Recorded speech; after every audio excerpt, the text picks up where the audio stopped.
അധ്യായത്തിലേക്ക് സ്വാഗതം. ദാവൂദ് നബി അലൈഹിസ്സലാം തന്റെ കുടുംബത്തിലെ ഏറ്റവും ഇളയ പുത്രനായിരുന്നു. അദ്ദേഹത്തിന്റെ സഹോദരന്മാർ സൈന്യത്തിൽ പടയാളികളായിരുന്നു. താലൂത്ത് തന്റെ ചെറിയ സൈന്യവുമായി ഫിലിസ്തീനിന്റെ വലിയ സൈന്യത്തെ നേരിടാൻ പോയത്. ശത്രു സൈന്യത്തെ നയിച്ചത് ഭീമാകാരനായ ഗോലിയാത്ത് ആയിരുന്നു. ഒറ്റക്കൊറ്റക്ക് പോരാടാൻ ഗോലിയാത്ത് താലൂത്തിനെ വെല്ലുവിളിച്ചു.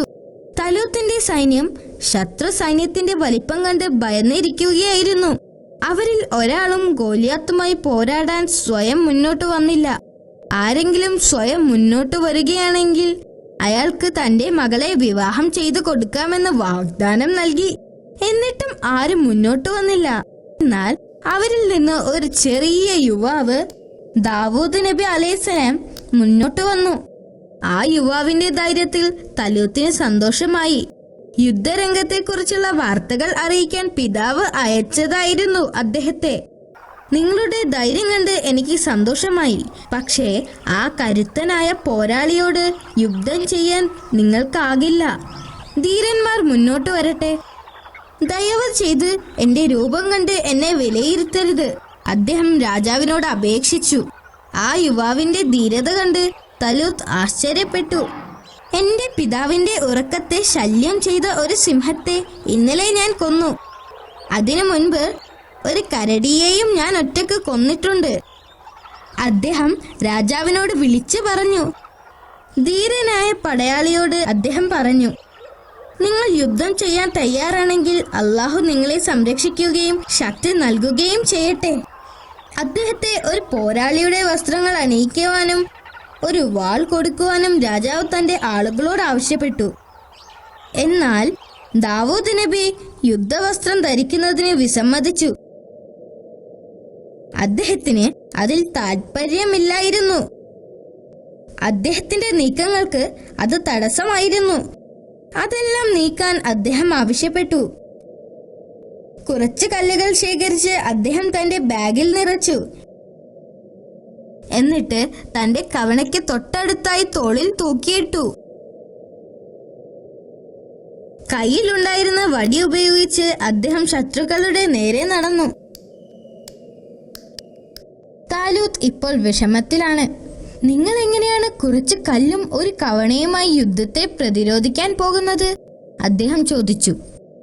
കരടിയുടെ നഖങ്ങളിൽ നിന്നും സിംഹത്തിന്റെ പല്ലുകളിൽ നിന്നും എന്നെ രക്ഷിച്ച് അള്ളാഹു ഈ ശത്രുക്കളിൽ നിന്നും എന്നെ രക്ഷിക്കും, പ്രവാചകൻ മറുപടി പറഞ്ഞു. അത് കണ്ടപ്പോൾ എതിർ സൈന്യത്തിലുള്ളവർ പൊട്ടിച്ചിരിച്ചു.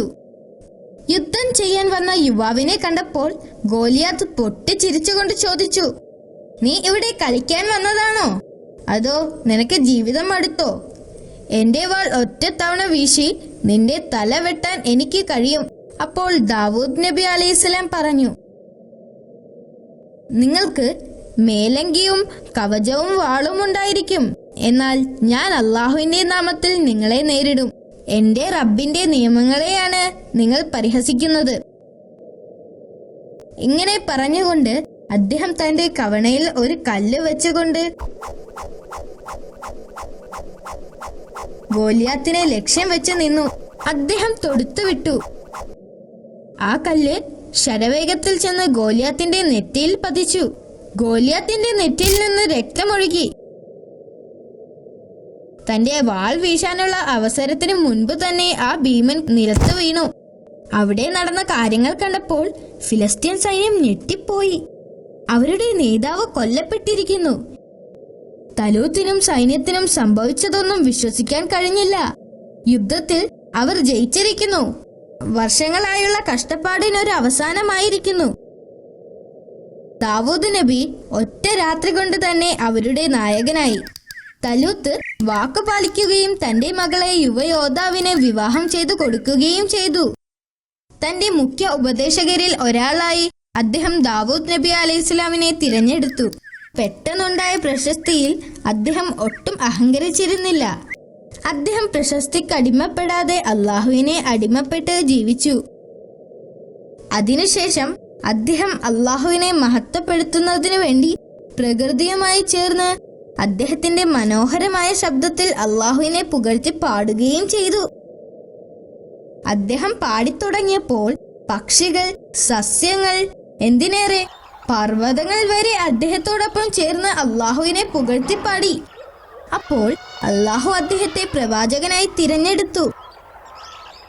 അതുമാത്രമല്ല, മൃഗങ്ങളുടെയും പക്ഷികളുടെയും ഭാഷകൾ മനസ്സിലാക്കാനുള്ള കഴിവും അള്ളാഹു ദാവൂദ് നബി അലൈഹിസ്സലാമിന് നൽകിയിരുന്നു.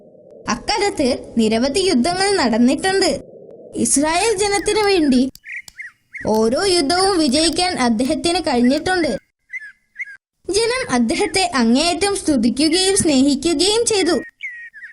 അപ്പോൾ താലൂത്തിന് ദാവൂദ് നബി അലൈഹിസ്സലാമിനോട് അസൂയ തോന്നിത്തുടങ്ങി. ജനങ്ങൾ അദ്ദേഹത്തെക്കാൾ കൂടുതൽ പ്രവാചകനെ സ്തുതിക്കുന്നതും സ്നേഹിക്കുന്നതും അദ്ദേഹത്തിന് ഇഷ്ടപ്പെട്ടില്ല. തന്റെ വിശ്വസ്തനായ പടയാളികളിൽ ഒരാളെ വിളിച്ച് താലൂത്ത് പ്രവാചകനെ കൊല്ലാൻ ഗൂഢാലോചന നടത്തി. എന്നാൽ പ്രവാചകന്റെ ഭാര്യ അവരുടെ പദ്ധതികൾ കേട്ടു.